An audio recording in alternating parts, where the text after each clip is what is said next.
Regulação de plataformas de internet. Possivelmente essa é a pauta mais proeminente e urgente do universo dos direitos digitais. O desproporcional poder econômico, político e social de empresas como Meta, Google, Amazon e outras Big Techs acendeu um alerta em países de todo o mundo. Aqui no Brasil, o projeto de lei 2630 de 2020 é a matéria mais avançada num caminho regulatório. Apelidado de PL das fake news, o texto na verdade apresenta muito mais elementos para regular esse mercado das Big Techs do que propriamente apenas combater a desinformação. Medidas de transparência nos modelos de negócio e nas ações das plataformas, como na crítica à questão da moderação de conteúdos e contas, são avanços reais para os direitos dos usuários e deveres dessas empresas. Mas ante a possibilidade da matéria ser votada definitivamente na Câmara dos Deputados, as Big Techs fizeram um forte lobby para embarrear a tramitação do projeto, isso junto com seus aliados do governo.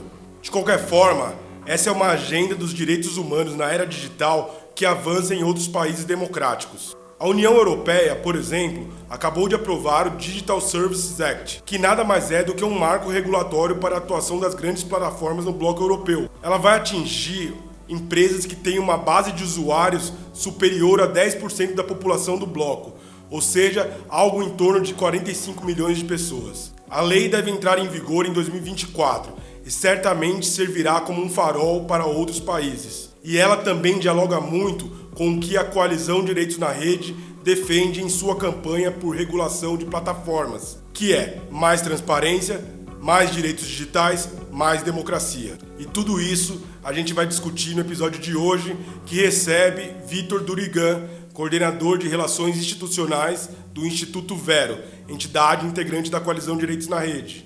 E com a jornalista Cristina De Luca, que é colunista do UOL e diretora de redação da The Shift. E eu sou o jornalista Enio Lourenço e esse é o Batalhas Digitais, episódio 22, Regulação de Plataformas de Internet. Vem com a gente que o Batalhas Digitais já começou. Bora lá!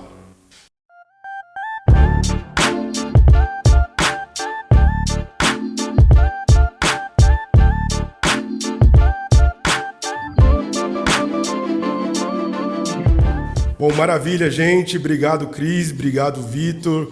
Muito legal. E Alex, que está fazendo a nossa interpretação em Libras. Muito legal estar com vocês aqui para a gente discutir uma pauta super quente dos direitos digitais nesse momento, que é a regulação de plataformas, né? Vitor, vou começar contigo, cara. Quando a gente tem um certo tabu na palavra regulação, né? Quando a gente discute algumas questões nesse sentido aqui no Brasil, né? Algumas décadas mesmo, quando a gente falava de regulação da mídia, por exemplo, regulação democrática da mídia, para a radiodifusão, tinha um certo discurso hegemônico que tratava com os fantasmas da censura esse debate. Sempre era uma forma bem segura de minar esse debate e não avançar. E agora a gente está com esse debate de regulação de plataformas, né, de plataformas de internet. E alguns setores também insistem em tentar minar esse debate, falando que seria uma forma de censurar a internet e tal. É a mesma estratégia retórica. Inclusive, atores ligados ao governo, sobretudo dentro do parlamento, se valeram desse discurso para embarrear essas discussões, né? Principalmente no âmbito do PL 2630. Então, Vitor, eu queria que você contasse para a gente, afinal, do que se trata essa agenda de regulação de plataformas de internet e o que ela tem a ver com o PL 2630. Cara, seja bem-vindo. Obrigado pela sua presença.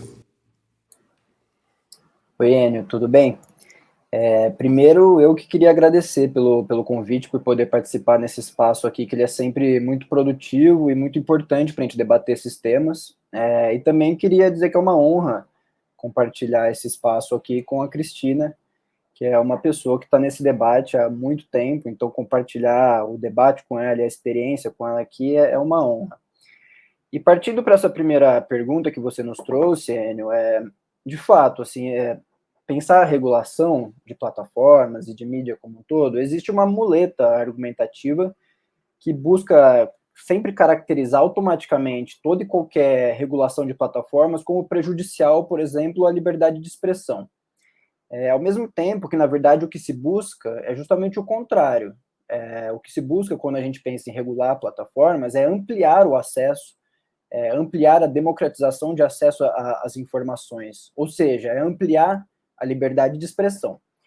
Esse argumento, portanto, em primeiro ponto, é que ele é simplista e ele não reflete, de fato, um debate mais profundo que o tema merece. O que prevaleceu na última década foi, principalmente nos países ocidentais, foi um modelo muito baseado na autorregulação das plataformas, no qual as empresas, elas próprias desenvolvem seus serviços e ambientes digitais sem qualquer controle externo regulatório. E isso sempre foi muito positivo economicamente para essas empresas, né? E podemos considerar que esse modelo, durante um certo tempo, funcionou. Mas o que ficou claro é que, de um tempo para cá, esse modelo ele é obsoleto. E já não dá mais conta de manter um ambiente digital sustentável por si só. Na esteira de alguns escândalos, a gente pode lembrar aí, por exemplo, o Brexit. As empresas, inclusive, tentaram dar alguns ares mais rígidos para suas regras de autorregulação. Um exemplo disso é o Oversight Board, que o Facebook implementou. Mas ainda assim, a gente vê desses anos para cá que esse endereçamento ainda não foi capaz de resolver os desafios do mundo digital global atuais. Então é aqui que a gente pensa o debate sobre regulação de plataformas, é nesse cenário que a gente tem que considerar o debate, e não apenas do Brasil, né? Esse debate ele é mundial. E quando a gente pensa o debate sobre regulação de plataformas, no Brasil ele está sendo feito na arena justamente do PL 2630. Essa é a importância do projeto de lei que está agora na Câmara dos Deputados. Por mais que ele tenha, e isso a gente pode desenvolver ao longo da nossa conversa, por mais que ele tenha pontos problemáticos, é impossível a gente desviar o país da rota dessa discussão. Ela é uma discussão que ela é inevitável, e ela é fundamental para a gente pensar o futuro de uma internet um pouco mais saudável, um pouco mais inclusiva, e principalmente uma internet mais transparente. É um debate obrigatório. E esses argumentos que costumam ser um pouco mais rasos, eles precisam ser deixados de lado. O tema ele é muito complexo. Então, a regulação de plataformas, ela é, portanto, uma maneira de tentar trazer um certo equilíbrio ao que a autorregulação das plataformas muitas vezes não permite ou não conseguiu fazer. O Brasil tem um bom histórico acerca de debate sobre o tema de internet, né? Ainda que em muitos casos alguns atores governamentais dos três poderes não conseguem ou não queiram compreender o papel da internet e suas complexidades, nós já tivemos um debate, por exemplo, muito importante que desagou no Marco Civil da Internet. Foi um exemplo de debate profundo, onde a sociedade civil teve um papel fundamental e contribuiu para uma legislação que, no final das contas, é reverenciada no mundo todo. É esse o caminho que a gente tem que seguir com o PL 2630, com o início que está sendo atravancado, problemático, mas a atuação da sociedade civil nesse processo legislativo deve nesse mesmo sentido.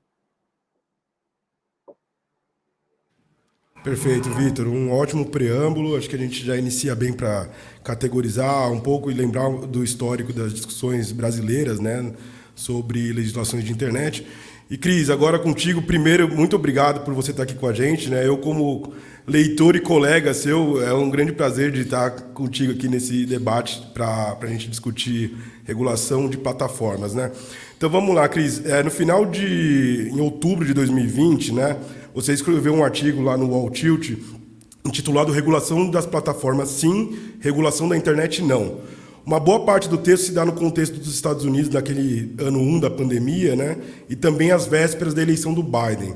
Lá você esmiuça bem o crescimento do poder e influência política das Big Techs, especialmente seus ganhos e lucros naquele período, né? Naquele primeiro ano de pandemia, de uma alta concentração de renda, especialmente.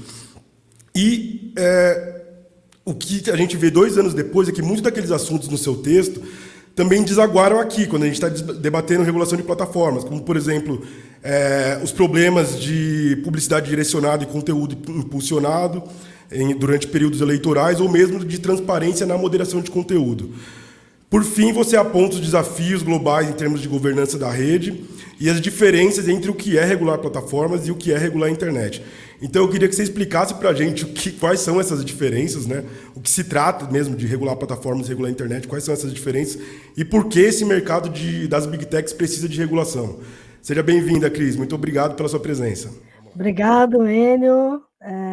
Eu que agradeço estar aqui nesse espaço conversando com vocês. Obrigado, Vitor, pelas palavras iniciais aí. Eu é que me sinto lisonjeada de estar aqui conversando com vocês. Acho que vocês são a nova geração que vai carregar muitas das bandeiras que a minha geração trouxe, né? E a minha geração continua lutando por uma internet livre, aberta, democrática. E eu acho que aí começa a nossa diferença básica do que é regular a internet, o que é regular as plataformas que trabalham em cima da internet, né? Então, quando eu fiz esse texto, havia um debate muito intenso no mundo todo de regulação por país. Os governos sempre quiseram botar a mão na internet. A ITU, né, o IT, como queiram chamar, né, a União de Telecomunicações Internacional, no âmbito da ONU, sempre tentou, de alguma forma, trazer a internet para baixo do jugo dela e, de alguma forma, tratar dos temas de padronização de protocolos, padronização da internet, organização da internet, governança da internet, como ela tratava antes todos os protocolos que têm a ver com telecomunicações. Mas a gente aqui no Brasil foi pioneiro em definir que a internet é uma camada em cima da rede de telecomunicações. Portanto, ela está descolada disso. E o que a gente está conversando é de camadas sobre camadas. Então, a gente tem a internet em cima da camada de telecomunicações e as plataformas em cima da camada de internet, né? Isso faz toda a diferença do mundo. Complica um pouquinho mais quando a gente entra com uma coisinha chamada telefone móvel, né? A telefonia celular, porque a telefonia celular tem algumas características diferentes de como a gente lida com a internet. E aí, quando a gente tem Facebook entrando no celular, Twitter entrando no celular, todas as grandes redes entrando no celular e sendo usadas a partir dela, você começa a ter um bicho diferente, que já não é mais só a internet, são redes de comunicação, de fato, que estão trabalhando em cima de várias outras redes e várias outras camadas.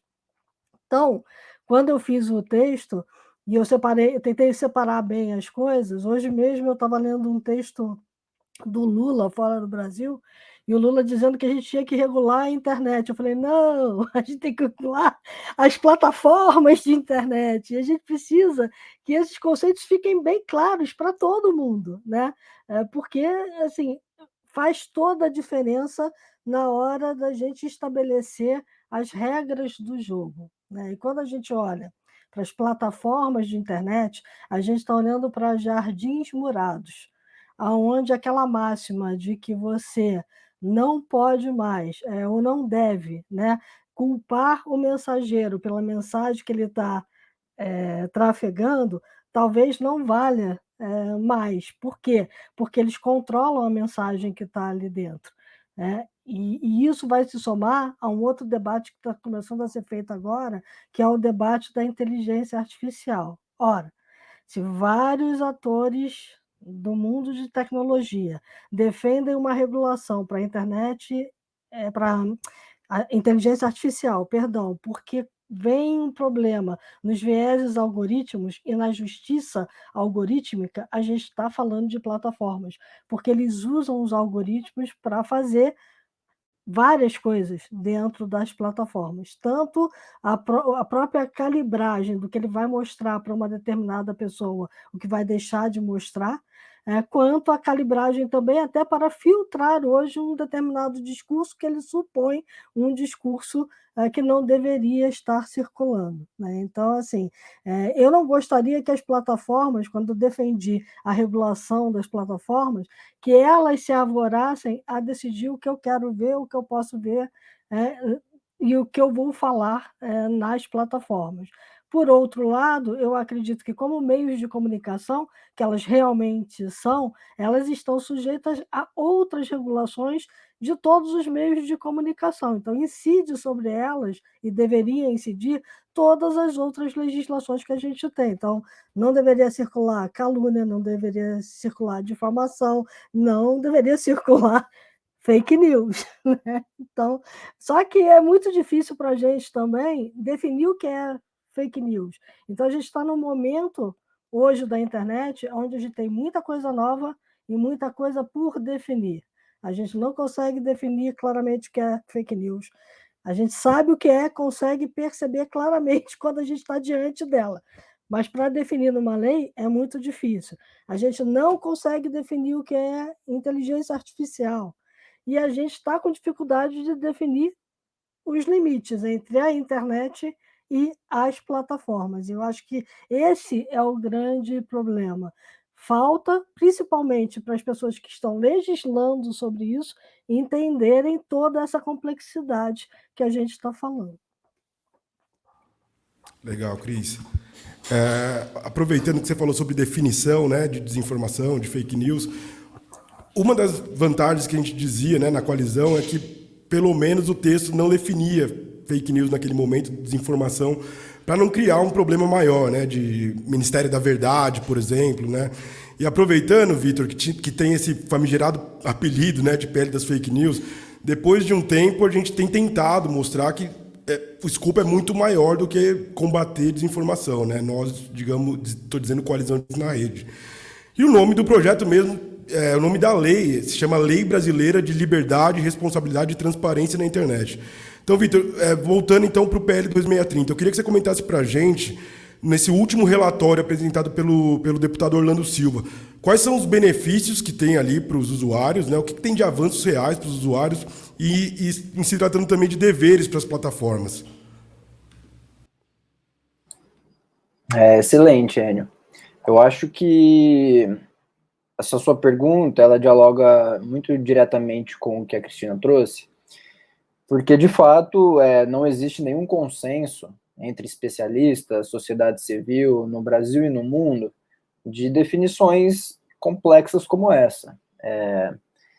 E o PL 2630, ele ficou conhecido como PL das fake news, só que esse nome não condiz mais com o que o texto propõe atualmente. Ele veio de um debate, esse nome veio de um debate muito inicial e acabou pegando, mas o PL evoluiu muito, principalmente com os debates que foram feitos na Câmara dos Deputados. O debate se aprofundou e, na minha opinião, trouxe melhorias que são essenciais à proposta, né? Então, o PL das fake news não deveria mais se chamar PL das fake news, né? Ele deveria ser considerado que ele não traz uma resposta de combate à desinformação pura e simplesmente. Ele busca hoje, no texto atual, algumas questões mais estruturais, e por isso que a gente fala de regulação de plataformas. É algo que se encaixa melhor com o escopo do projeto. O que ele não pretende, falar o que o PL é hoje, é preciso falar o que ele não é. O que ele não pretende é justamente criar uma definição de desinformação, porque não existe um consenso em cima disso. Então, o projeto não traz nenhuma definição do que é desinformação e nem se propõe a falar o que é desinformação, o que é verdade, o que não é verdade, o que é fake news. Enfim, o que ele traz, por outro lado, são mecanismos e instrumentos que, mais indiretamente do que diretamente, buscam combater a desinformação. E aqui a gente pode entrar em alguns pontos. Eu vou entrar, inicialmente, no que eu considero que é o mais importante, que talvez seja a espinha dorsal de toda a proposta, que são as regras de transparência. As regras de transparência, elas são regras que vão ser impostas às plataformas, e elas são um mecanismo que não é direto de combate à desinformação, é um mecanismo muito indireto. No momento que elas entregam acesso à informação e buscam dar maior compreensão aos usuários das redes sociais, a gente fala usuário, a gente fala do usuário comum, pessoas que utilizam diariamente as redes, como também pesquisadores, academia, sociedade civil, governo, inclusive, jornalistas, enfim, toda essa esfera pública. Com acesso a essas informações, permite-se que a sociedade compreenda o ambiente digital que está envolvendo ela. O usuário, ele ganha muito, por exemplo, em educação midiática. Especialistas, eles passam a ter mais acesso a dados para estudo mesmo, proposições de inovação, de de regras inovadoras, de soluções inovadoras, e podem estudar o fenômeno com muito mais profundidade. Eu gosto de fazer uma comparação, Enio, que é a seguinte: essas regras de transparência são basicamente aquele restaurante que a gente vai e que a cozinha ela é aberta, sabe, ou que tem um vidro.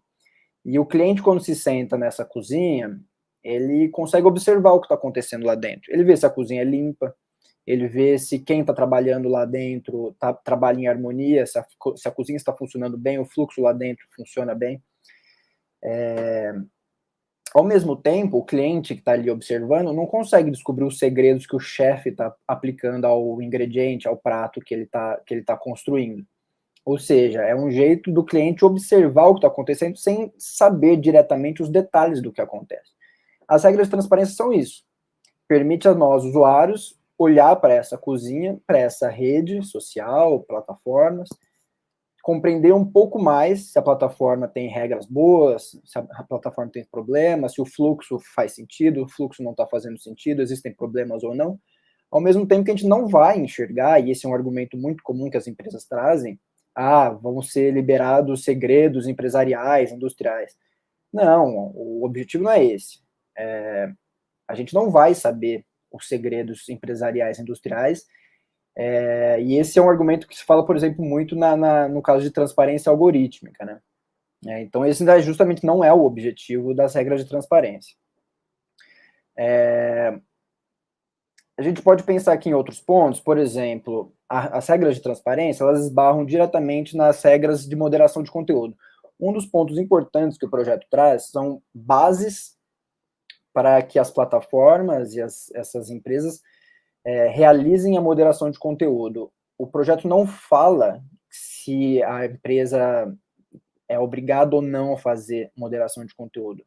Pelo contrário, mantém o modelo do Marco Civil na internet, dando essa faculdade à plataforma, e entrega algumas bases para a plataforma utilizar essas bases de acordo com o seu modelo. Então, aqui a gente também tem, por exemplo, regras que garantem ao usuário informações para saber como o seu discurso, como suas publicações, seus vídeos estão sendo moderados pela plataforma. O usuário vai ter mais acesso a essa informação. Caso tenha algum conteúdo, por exemplo, removido, o usuário ele vai ter direito a saber o porquê que ele foi removido e em que bases esse conteúdo seu foi removido, e principalmente ter o direito de pedir como se fosse um recurso, para saber se eventualmente houve algum tipo de abuso, que ele considere abusivo, que foi feito pela plataforma. Ou seja, são direitos básicos para que essas regras de moderação de conteúdo funcionem de maneira mais transparente. Ou seja, as plataformas continuam fazendo moderação de conteúdo nas mesmas bases consolidadas lá no nosso Marco Civil da internet. Não existe nenhum tipo de modificação nisso. E aí existe até um ponto de educação midiática para o usuário, né? O usuário de boa fé, que recebe essa informação, tem o conteúdo moderado, ele passa a compreender melhor o que ele está fazendo ali e quais são as regras que estão em cima dele, e aí ele passa a interagir de uma maneira um pouco mais saudável com esse ambiente. Claro que a gente está falando aí de usuários de boa fé, obviamente. Uma terceira série de regras que eu gosto de salientar são as criações de regras para agentes públicos. A gente sabe que os agentes públicos utilizam as redes sociais de maneira muito ampla, elas são instrumentos importantes para atingir os públicos que eles querem atingir, com informações de interesse público. Então, o PL, como se encontrou hoje, tenta trazer algumas regras que equilibram a utilização desse ambiente por esses agentes. Então, são agentes que disseminam informação de interesse público, por isso que eles demandam regras próprias. Um exemplo disso são as regras de monetização. Não cabe, por exemplo, um parlamentar que ganha dinheiro público de gabinete, por exemplo, e quer se comunicar com seus eleitores, utilizar esse dinheiro público e depois monetizar em cima do seu canal dinheiro privado de monetização de publicidade. Ou seja, está investindo dinheiro público para ganhar dinheiro privado. Isso não faz nenhum sentido. Então, traz regras de monetização. Traz regras também de proteção ao discurso público. O agente público que se utiliza das redes para entregar informação pública, informação de diário oficial, não pode bloquear cidadãos de receber. Ninguém é bloqueado de acessar o diário oficial da União do mesmo jeito não poderia ser quando um agente público vai inaugurar uma ponte em tal lugar, ele não pode bloquear que alguém saiba que isso está acontecendo ou não. Então, são algumas regras que equilibram essa utilização do agente público. E o último ponto positivo que eu vou chamar a atenção é um ponto positivo de retirada, foi uma evolução muito grande que o projeto teve. Foi a retirada do que a gente chama, que ficou chamado de rastreabilidade. Na minha concepção, era um ponto de que poderia viabilizar regras para vigilantismo e, principalmente, uma regra que permitiria a guarda massiva de dados de usuários, dados esses que não teriam uma regra muito clara de tratamento na nossa Lei Geral de Proteção de Dados. Então, era um texto que abria muitas brechas para problemas, né? O atual texto trouxe um mecanismo muito mais equilibrado no que se refere, por exemplo, à produção de provas, investigação em ambientes criptografados. Então, assim, foi uma evolução que eu considero, e a coalizão também considera, muito salutar no que se refere à evolução desse debate que veio do Senado e está agora na Câmara dos Deputados. Eu vou dar atenção a esses, mas depois a gente pode trazer mais alguns outros. Perfeito, Vitor. Rafael, você ouviu já o corte que a gente vai usar, né? Vai ser a metáfora da cozinha com a cozinha aberta. Essa eu acho que é uma boa ilustração, Vitor. Cris, eu quero a sua opinião também sobre o PL 2630. Você acompanhou, né? Vem acompanhando nesses 2 anos. O que você achou desse relatório final? O que tem de positivo? Você acha que realmente esse é o caminho que a gente tem para regular plataformas? É a melhor matéria que nós temos? Bom, então vamos lá, Enio, eu vou pegar o seu gancho, né? Porque, na minha opinião, o PL deixou de ser um PL realmente de fake news e passou a ser um PL de regulamentação da plataforma. E eu não vejo como regulação da plataforma essas plataformas que estão aí, mas qualquer plataforma que esteja sobre a rede. A gente precisa também pontuar isso muito bem. A gente não está regulando o Facebook, o Twitter, o Google, a gente está regulando qualquer plataforma que esteja utilizando a internet, porque ela precisa ter regras claras de funcionamento para permitir a participação de todos. O grande problema é que, como em todos os outros debates, aconteceu no debate de crimes digitais, aconteceu no Marco Civil da Internet, aconteceu no debate da Lei Geral de Proteção de Dados, a gente está enviesado aqui totalmente, porque a gente está partindo de uma necessidade lá do Senado, naquela época, dos políticos que estavam se sentindo atingidos por fake news, de tentar legislar em causa própria. E aí saiu um Frankenstein que, nossa, foi uma mobilização muito grande da rede, deu gosto de ver, de parar o que estava acontecendo, dizer, peraí. Que loucura, hein, Cris? Aquele ano de 2020, de Nossa! agonia de lembrar. Exatamente. Então, assim, hoje eu olho para o PL que está aí, né, o texto do Orlando, o último que ele apresentou, e vejo também grandes avanços, como o Victor já pontuou. Mas também vejo alguns problemas. Então, por exemplo, na parte de transparência, eu acho que ele podia ter avançado um pouquinho mais, considerando que a gente pode olhar as plataformas como um todo, e não só essas plataformas que a gente falou. Então, se a gente está olhando plataformas como um todo, a gente está falando de várias plataformas que tratam dados de brasileiros, que fazem transações de brasileiros e que a gente tem o direito de saber o que está acontecendo, como é que as plataformas estão agindo, né? Então, o Vitor falou muito bem sobre a questão, por exemplo, da moderação de conteúdo, né? Moderação de conteúdo está presente em todos os lugares. Se você entra num site de notícia e faz um comentário no site de notícia, está sofrendo uma moderação de conteúdo. Não são todos que deixam abertos. Então, tem coisas que passam, tem coisas que não passam. Então, assim, quais são as regras? Né? O que faz com que o meu conteúdo permaneça no ar ou ele seja retirado? E aí a grande questão da transparência, na minha opinião, é que essas regras precisam ser aplicadas de forma uniforme.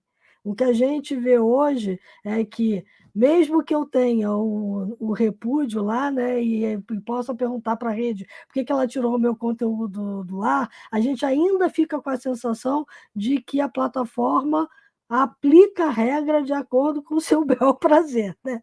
E não tem uma regra básica de aplicação do conteúdo. Então, pau que bate em Chico tem que bater em Francisco. Igual, né? E isso, para mim, ainda não ficou muito bem definido. Já é um avanço muito grande, mas a gente ainda não chegou lá. Talvez a gente pudesse ter um mecanismo ou outro, não sei. Não estudei a fundo o PL para saber, mas acho que a gente pode evoluir nesse ponto. Da mesma forma que, quando o PL trata lá das figuras públicas, ele colocou o polêmico, né?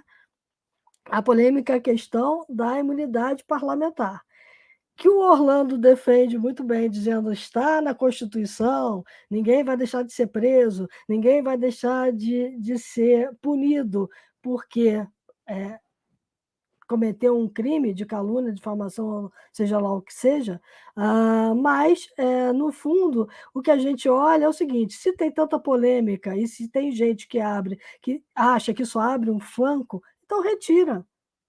E agora eu acho que a retirada cabe. Por quê? Porque se foi colocado lá para fazer o PL passar, no momento em que a base bolsonarista retira o PL de pauta, acabou o acordo. Vamos discutir de novo. E aí retira, sabe? Não precisa estar lá.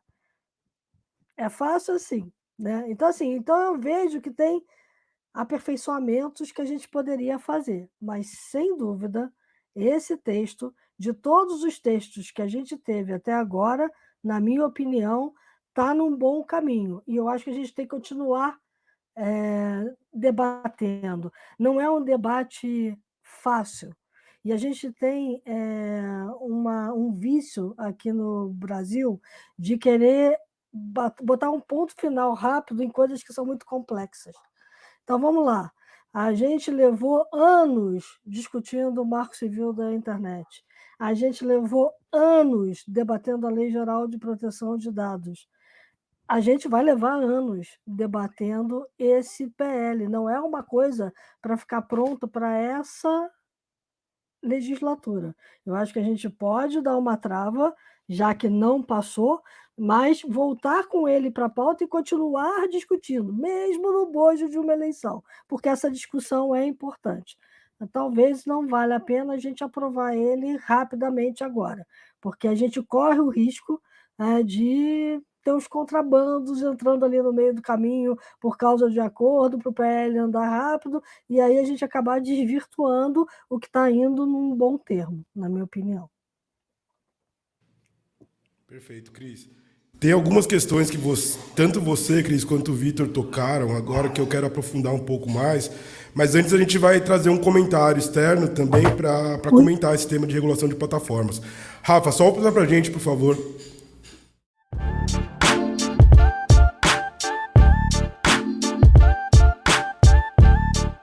Olá, pessoal. Eu me chamo Raquel Saraiva, sou presidente do IPREC, uma das entidades integrantes da Coalizão Direitos na Rede. E estou aqui para dar meus 2 centavos de contribuição sobre o debate da regulação das plataformas. Por que é importante regular as plataformas digitais? A gente tem hoje um cenário em que grandes empresas de internet que cresceram e se tornaram essas gigantes que a gente conhece hoje, através da exploração de informações, de dados pessoais dos seus usuários, que somos nós mesmos, né?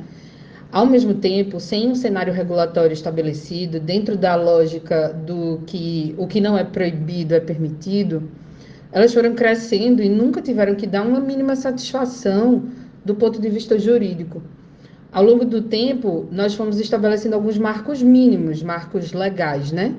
Como o Marco Civil da Internet, que veio a ser, para nós aqui no Brasil, a base para que os serviços baseados na internet pudessem funcionar respeitando os direitos dos seus usuários. Em seguida, a gente teve o estabelecimento da Lei Geral de Proteção de Dados, que nos deu um pouco mais de segurança no que se refere à exploração de dados pessoais por essas plataformas. Só que agora, no cenário que a gente tem hoje, a gente precisa avançar mais um passo. É preciso pensar em que tipo de relação nós temos com essas plataformas digitais, não só em relação ao uso de dados pessoais, porque isso já está bem estabelecido através da LGPD, mas também em relação à moderação do discurso, né, do debate público. E esse debate sobre atribuição de responsabilidades às plataformas vem acontecendo no mundo inteiro. Aqui no Brasil, ele tomou forma através do PL 2630, que uma vez almejava combater a desinformação, né? Ele era conhecido como, ainda hoje é conhecido como PL das fake news, mas acabou tomando um formato de atribuição de deveres às plataformas, né? Como transparência e o devido processo. Esse é um primeiro passo para tirar essas empresas de tecnologia de uma condição de opacidade relativa à sua atuação no território brasileiro, uma vez que elas não têm por praxe compartilhar essas informações sobre os seus modelos de negócio, sobre as atividades que são empreendidas através das suas plataformas, né? Por isso, a Coalizão Direitos na Rede entende que regular as plataformas é fundamental para que os usuários possam questionar as decisões abusivas na moderação de conteúdos e contas dentro dessas plataformas. É urgente que a gente possa fazer essa regulação de modo a garantir um equilíbrio no mercado e estabelecer esse respeito no ecossistema digital, além de diminuir essa assimetria de poder entre plataformas e usuários. Bom, gente, vamos lá então. Tem algumas questões que vocês já pincelaram nas últimas respostas que eu quero aprofundar um pouco mais. Uma delas diz respeito a essa relação de transparência, moderação de conteúdos e contas e liberdade de expressão, né? Eu acho que é uma equação que parece um tanto difícil de solucionar, principalmente por conta dessa de que em estados nacionais tem noções diferentes, né, para o que se diz de liberdade de expressão. A gente tem visto assim muitos YouTubers, né, se arvorando de liberdade de expressão no conceito de liberdade de expressão dos Estados Unidos, por exemplo, a primeira emenda dos Estados Unidos, o caso mais emblemático agora é do Flow, do Monark, né, que tenta recorrer a essas noções. Então, assim, parece uma equação meio difícil de resolver, né, porque cada Estado nacional tem uma direção e tal. E eu queria saber de vocês como que a gente pode tentar, né, um equilíbrio para solucionar essa equação, mas comentando também essa nova lei da União Europeia, né, o Digital Services Act, que foi aprovado agora em abril, se eu não estou enganado, para entrar em vigor em 2024, em janeiro de 2024. Será que essa talvez o grande farol para se falar em um modelo de regulação de plataformas que a gente pode ter como um modelo a ser levado em consideração? Queria que vocês comentassem o que vocês sabem já dessa lei. Vitor, começo com você. Vamos lá, Enio. Eu acho que essa equação que você trouxe talvez seja o principal desafio da internet no mundo. É o equilíbrio e a discussão que está sendo feita no mundo. É universal esse debate, né?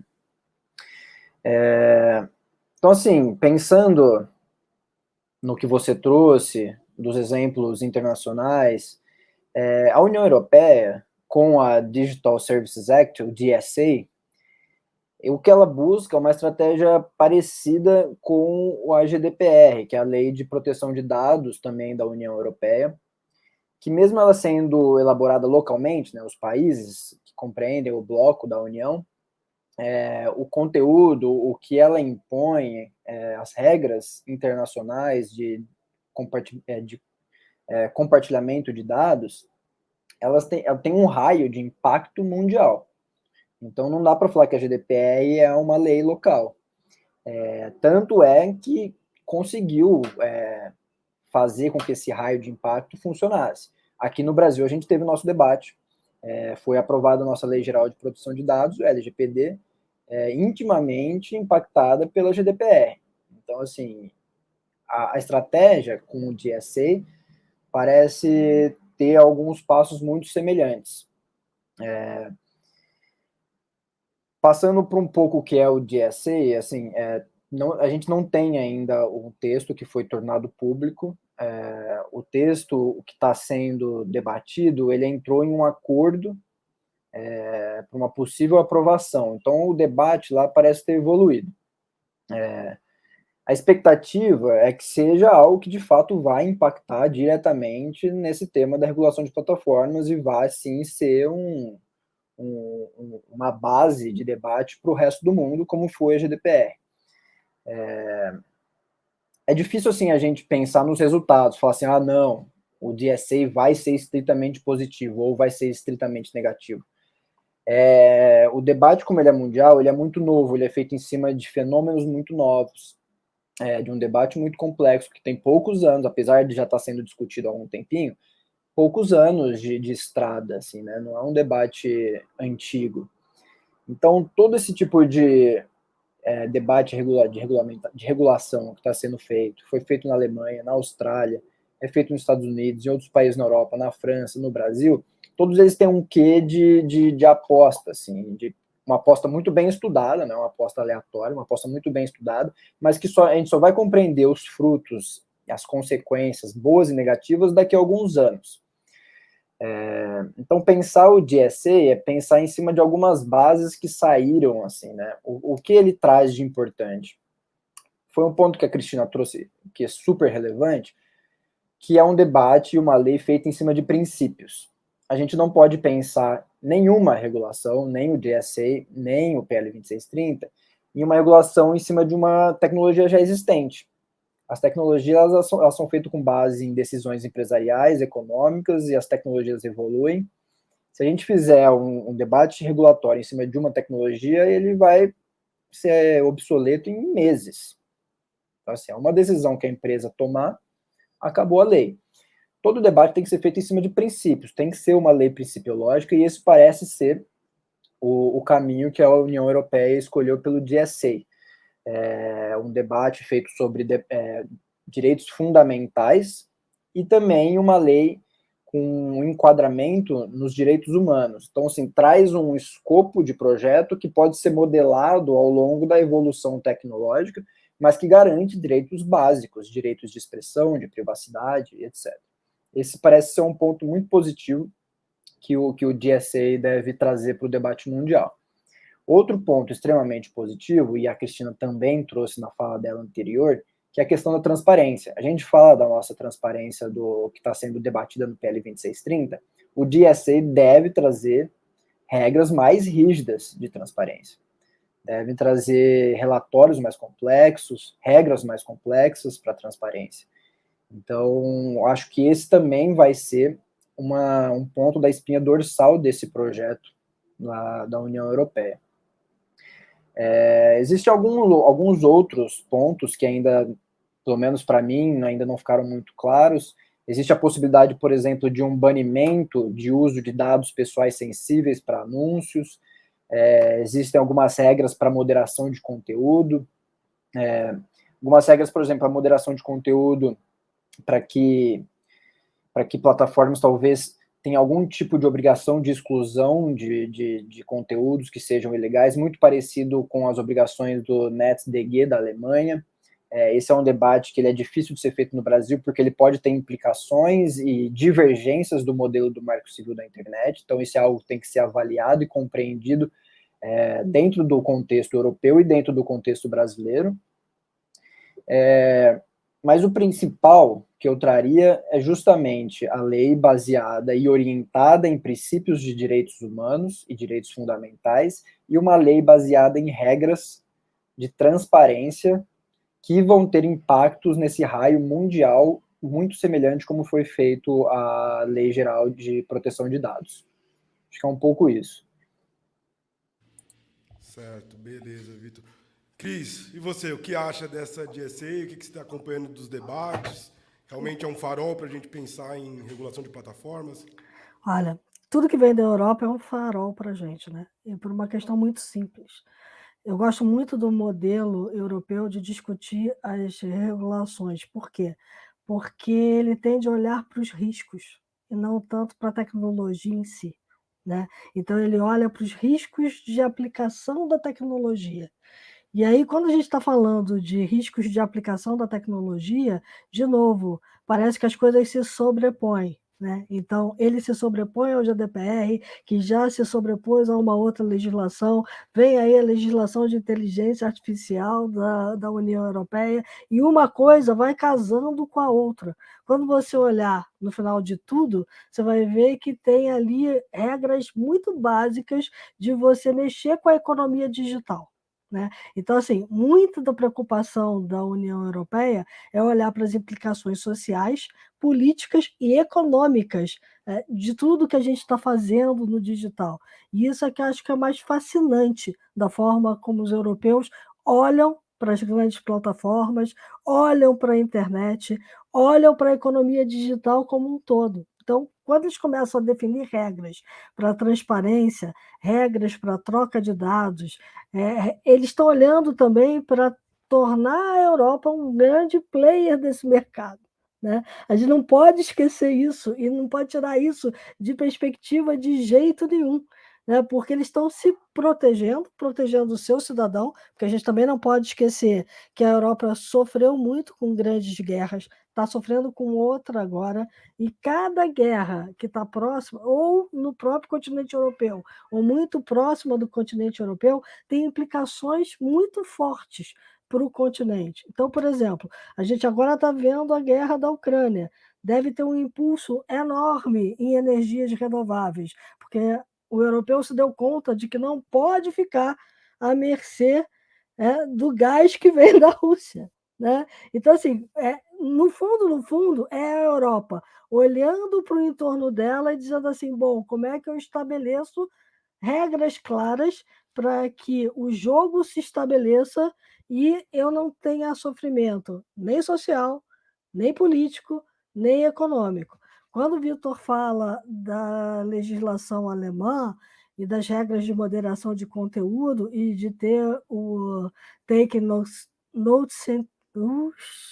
caramba, não vou lembrar, mas é o notifique e retira do ar, né? O notifique e retira do ar é porque a Alemanha sofreu com o nazismo. Então, a Alemanha já tem legislações para coibir que esse discurso volte a circular. E aí você tem regras muito claras para dizer esse discurso não cabe nas nossas redes, nas nossas plataformas. A gente não vai tolerar. Por isso que a forma da Alemanha tratar as plataformas pode ser muito diferente da nossa forma de tratar as plataformas. E aí, de novo, eu não vejo no Brasil, e isso é o que me deixa mais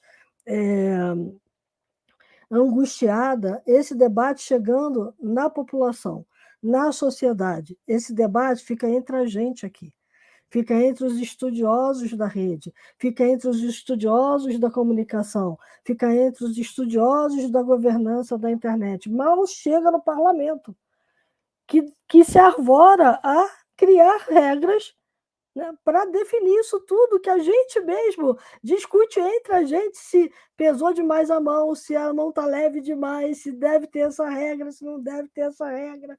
Quando o comitê gestor fez lá o decálogo dele, ele também tomou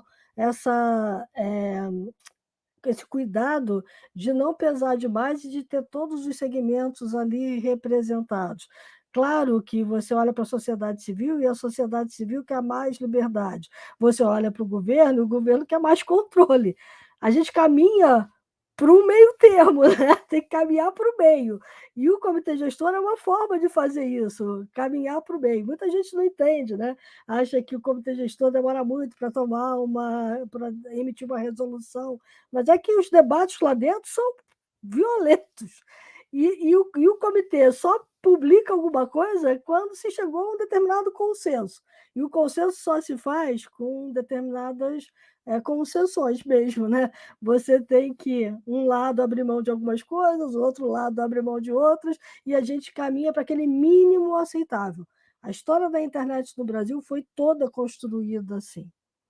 E eu estou vendo nesse governo a gente tentar mudar um pouco a forma como as definições de como a internet acontece e de como as regras da internet se dão mudarem um pouco. E descasados. Então, você vê que você tem várias legislações acontecendo e uma não está harmonizada com a outra. Então, o Vitor falou bem, né, do artigo 19 do Marco Civil, a gente precisa olhar para esse novo PL e vê-lo como uma espécie de regulamentação do artigo 19 que deu tanta polêmica e que não está pacificado. A gente está vendo aí, está todo mundo discutindo como é que a gente faz a responsabilização das plataformas.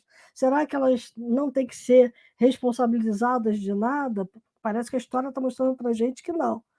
Eu me lembro que quando eu comecei a cobrir a internet, o Mark Zuckerberg, na primeira vez que veio ao Brasil, disse que a privacidade tinha morrido. Está lá ele, até hoje, tentando resolver como é que ele vai botar controles de privacidade na mão do usuário, porque o mercado está cobrando dele, as regulações estão cobrando dele, os usuários estão cobrando dele. Então, assim, a gente até pode ter mudado um pouco o conceito de privacidade nessa nova era que a gente vive, mas a privacidade é coisa séria. Então, não dá para dizer que a privacidade morreu. E assim a gente vai, né? Tendo alguns avanços, tendo alguns retrocessos, mas eu acho que o grande cenário da União Europeia é justamente promover esses debates de forma muito profundas, né? Eles criam comitês enormes, tem muita gente discutindo, tem representação de todos os setores, inclusive das próprias plataformas, para se chegar num determinado modelo com regras muito claras, que fica bom para todo mundo, porque também as plataformas sabem até onde elas podem ir e o que elas podem e o que elas não podem fazer. Então, você bota as regras do jogo na mesa. Acho que essa é o grande avanço que a União Europeia está trazendo para todo esse debate, porque se dependesse dos Estados Unidos, a gente teria lá o pessoal correndo frouxo, porque estava bom, as companhias americanas estão ganhando dinheiro a rodo, deixa ficar como está. Não é bem assim. Beleza, Cris. Gente, antes de nos encaminharmos para as últimas perguntas, vou chamar aqui nosso quadro Entidade de Luta, né, que é o espaço onde a gente apresenta as mais de 50 organizações que já estão na Coalizão Direitos na Rede com a gente. Então, Rafa, solta para a gente a entidade desse episódio.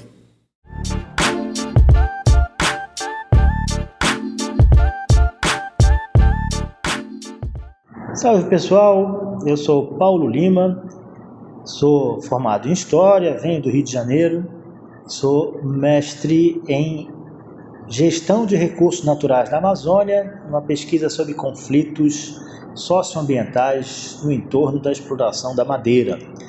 Vivo aqui na Amazônia desde 2007, trabalho na região desde 2000.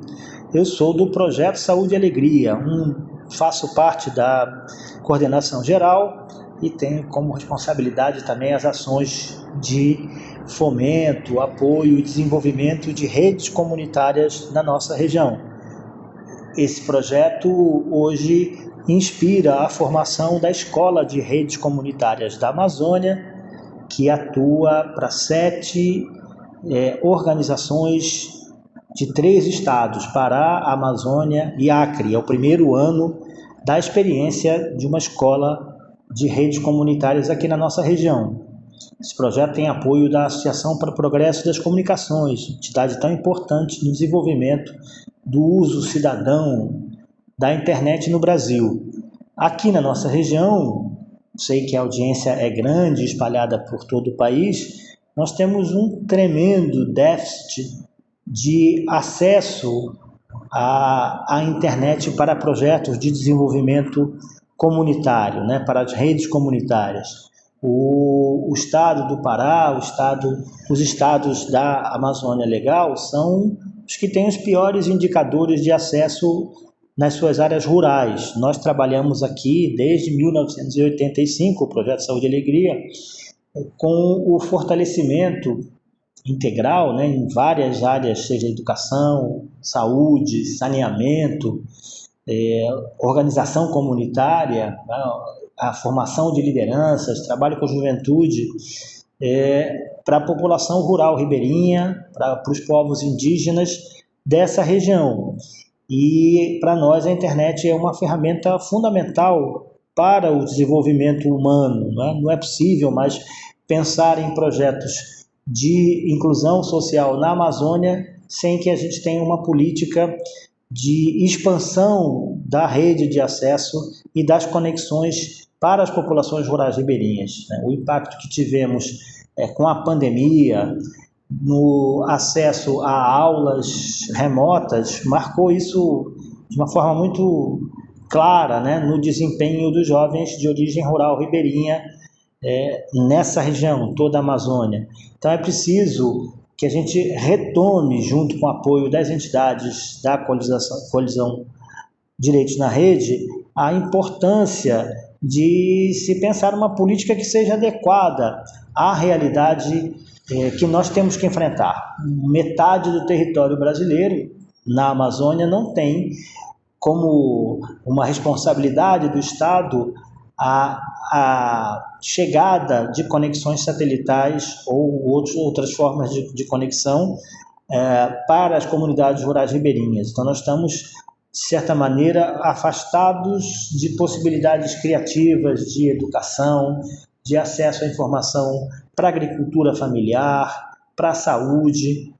O professor tem muito mais dificuldade de trabalhar as suas aulas sem internet, e a nossa realidade aqui é de uma entidade que está há muitos anos nessa agenda, né? Há necessidade radical de se mudar a atenção para que as políticas de comunicação, inclusão digital e fomento de redes comunitárias permitam mais facilidade para a criação de pequenos provedores comunitários, menos burocracia, menos custo e, efetivamente, a inclusão das escolas, a retomada de um programa de telecentros comunitários com uso de software livre, com gestão comunitária, que já funcionaram com bastante qualidade em nossa região. Então, estamos aqui como um ponto de apoio das entidades e os comunitários que buscam aproveitar tanta coisa que a gente tem feito e que pode fazer chegar cada vez mais para essa população que hoje sente efetivamente um grande déficit em possibilidades, sejam educativas, sejam econômicas, porque estão cada vez mais afastadas da informação. A migração das rádios do AM para o FM vai provocar um apagão de acesso à informação, porque o AM tem mais alcance, né? O FM é mais urbano, é mais pensado para o urbano ou para uma rede que seja mais cara para poder atender um grupo maior de pessoas. Estamos aí, contem com o projeto Saúde e Alegria em www.saudealegria.org.br. Um abraço. Gente, beleza. Vamos para a última pergunta, então. De novo, eu quero retomar a discussão do projeto de lei 2630, né? Que causou tantos dissabores aí ao governo, por exemplo, nessa reta final, a gente viu nessa reta final, quando foi se votar a urgência, né, do projeto na Câmara dos Deputados, mas a gente viu também um desconforto muito grande nas Big Techs, né? Elas que, quando estão envolvidas em escândalos, são as primeiras a dizer que são favoráveis, defensoras à regulação, né, do mercado onde estão inseridas, mas o que a gente viu aqui foi o contrário, né? Foi uma campanha muito forte, muito veemente delas contra o projeto, inclusive espalhando desinformação, falando que o pequeno empreendedor iria ser prejudicado, que o usuário que usa o buscador do Google, por exemplo, também ia ser prejudicado por fake news. Enfim, foi algo que destoou muito, né, nesse início de ano. E eu queria que vocês comentassem para a gente, né, por que causa tanto dissabor essa matéria para as plataformas e o que precisa ser melhorado no texto do PL 2630 antes de ser votado. E se é que ele vale ser votado ainda esse ano, qual que é o cenário que vocês analisam nesse momento para essa matéria? Vitor, com você. Oi, Enio. De fato, o PL 2630, assim como no resto do mundo, levanta um debate intenso, complexo, cheio de atores que pensam de forma divergente, e não de forma divergente no texto como um todo, mas de forma divergente em pontos, um artigo, um parágrafo do texto. Então, tudo isso tem que ser minuciosamente detalhado e aprofundado entre esses atores. Muito do que se fala, das críticas que foram feitas principalmente pela ala da extrema-direita aqui no Brasil, é a tentativa de fazer desse ambiente digital um ambiente de liberdade de expressão absoluta, o que de início é uma falácia, assim, não existe liberdade de expressão absoluta, isso já é uma desinformação, e toda liberdade de expressão, a toda liberdade de expressão existem limites. Então, essa tentativa de tentar, por exemplo, acabar com as regras de moderação de conteúdo, proibir que as plataformas exerçam a sua faculdade de moderação de conteúdo, são todas estratégias para ou tentar confundir o debate público em torno da regulação de plataformas, ou tentar acabar de vez com o ambiente saudável que existe no mundo digital. Esse é um discurso que a gente vê, inclusive recentemente, um exemplo claro, é o discurso que está sendo feito pelo Elon Musk na tentativa de compra do Twitter, né? O que não é mostrado, o que essa turma não fala, é que a moderação de conteúdo ela é algo essencial da plataforma, ela é essencial para o ambiente digital, para o ambiente digital ser saudável, para a empresa disponibilizar um serviço que faça com que o usuário queira utilizar o serviço que ela dispõe. E é isso que traz dinheiro. Então, esse impacto de moderação de conteúdo também é econômico para essas empresas, né? É só um ponto para a gente pensar. Puxando para o PL 2630, eu queria trazer alguns pontos que foram muito debatidos na coalizão Direitos na Rede, que são 2 pontos principais que eu considero problemáticos. O primeiro é o da imunidade parlamentar. Como a Cristina trouxe, dentro das regras de agente público, foi colocada uma regra que estende a imunidade parlamentar ao ambiente das plataformas de redes sociais. A gente considera esse acréscimo aos 45 minutos do segundo tempo lá no GTNet, na Câmara dos Deputados, que ele foi muito problemático. Era algo que, inclusive, deveria sair do texto, porque ele abre uma brecha para a interpretação de que a imunidade parlamentar garante ao parlamentar imunidade também contra regras de moderação de conteúdo. A imunidade parlamentar material ela é referente à inviolabilidade civil e penal do parlamentar, que é uma outra esfera, que não a esfera de moderação de conteúdos. Então, por exemplo, um parlamentar que ele seja punido civil ou penal, ele não necessariamente precisa ter seu conteúdo removido das redes sociais pela plataforma, e vice-versa. Então, são 2 âmbitos de regras diferentes. Um de regras públicas e outros de regras que são regidos por um contrato, por regras privadas, atores privados, plataforma ou usuário. Então, a gente considera que abrir essa brecha de interpretação poderia ser muito problemático, impossibilitando, por exemplo, que as plataformas removam qualquer tipo de publicação que um parlamentar coloque. E é assim que vai ser utilizado por parlamentares, principalmente da extrema-direita. Eles querem falar qualquer coisa, discurso de ódio, ameaças, e eles querem que a plataforma não possa moderar nenhum tipo de conteúdo. Então, é esse tipo de interpretação que a gente acha que não deveria caber num tipo de projeto como esse. Um outro ponto problemático é o da questão da remuneração de jornalistas. O debate da remuneração de jornalistas no meio digital é um debate importante, fundamental e deve ser feito no mundo todo. Mas o PL 2630 não é um ambiente para isso, muito menos do jeito que está sendo feito. O debate ele deveria ser aprofundado e, eventualmente, numa proposta de lei exclusiva para isso, que permita um debate de anos ou de alguns meses sobre o tema em si. E o que o texto traz é uma afronta a jornalistas independentes, pequenos, e garante um poder de barganha para essa remuneração de jornalistas somente as grandes empresas de jornalismo. Então, isso pode gerar um efeito rebote contra pequenos jornalistas independentes, que pode ser muito problemático para a liberdade de expressão e para o acesso à informação ampla, que é o que a gente deseja nas redes sociais. Então, esses são 2 pontos que são, assim, na minha opinião, são os mais problemáticos.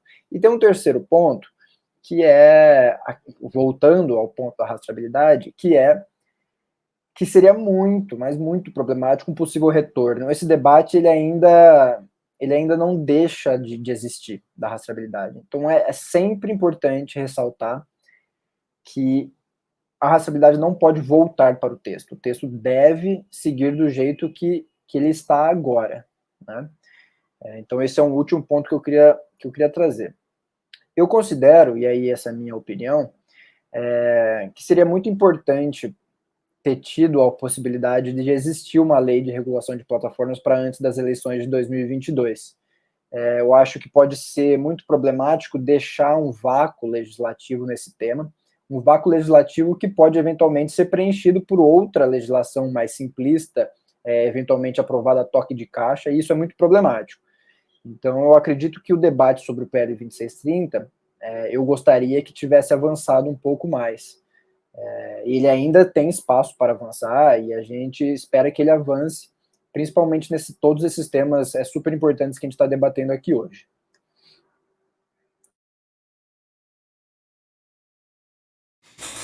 Beleza, Vitor. Cris, com você agora, tua análise a respeito do 2630, se há conjuntura favorável para ele avançar ou não, como que você viu também as Big Techs reagindo, né, as campanhas que fizeram contra o projeto, enfim, dá a sua opinião para a gente, por favor. Olha, concordo com muita coisa do que o Vitor falou, com uma divergência. Eu fui contra a retirada da urgência lá, eu queria que o projeto tivesse andado com urgência, né? Mas eu acho que a gente está se aproximando de um momento perigoso para ele voltar agora. E não sei o quanto, Vitor, tem espaço para passar uma lei muito rápida, porque a gente sabe que vai ter que vir uma lei eleitoral.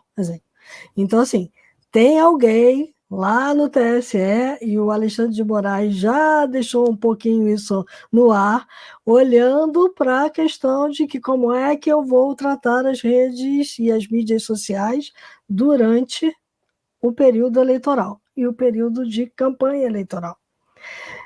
Historicamente, lá atrás, eu fui contra abrir propaganda para a internet. Eu achava que a gente devia continuar proibindo. Ponto. Não tem. Quer fazer um debate que não seja a propaganda política em si, que não peça voto para um candidato? Vai continuar assim, deixa você conversar com a sua família, com o seu amigo e tal, não sei o quê, vai ser regido pelas regras de moderação de conteúdo, mas institucionalmente a gente não deveria ter aberto esse flanco por uma questão muito simples que eu acho, é minha opinião, que é o grande problema das plataformas com esse PL, que é a equiparação das plataformas aos meios de comunicação. Você vê que eu trouxe isso lá no início, né? A gente tem aí, de fato, as plataformas sendo um meio de comunicação por uma série de motivos de uso de determinados meios de comunicação para funcionar, né? Que não são só a internet, que são lá os telefones celulares, tem diferença de uma rede de outra, tem diferença de tratamento, mas se a gente for equiparar as plataformas a jornais, rádios, revistas, ou lá o que seja, a mídia de um modo geral, que tem regras muito claras para campanha eleitoral, talvez a gente esteja aí incorrendo num erro, porque, de novo, o assunto é muito complexo, né? É uma questão, acho que o próprio... Vocês mesmos aí na Coalizão Direito da Rede chegaram a falar sobre isso. Se as plataformas puderem ser equiparadas com os meios de comunicação, a expressão dos usuários também vai estar em risco, porque quando você olha para os meios de comunicação de forma geral, você tem ali as plataformas incentivadas a moderarem o conteúdo, sim, porque a gente modera o conteúdo quando a gente está numa publicação. Isso não tem nada a ver com censura, é que a gente tem determinadas regras.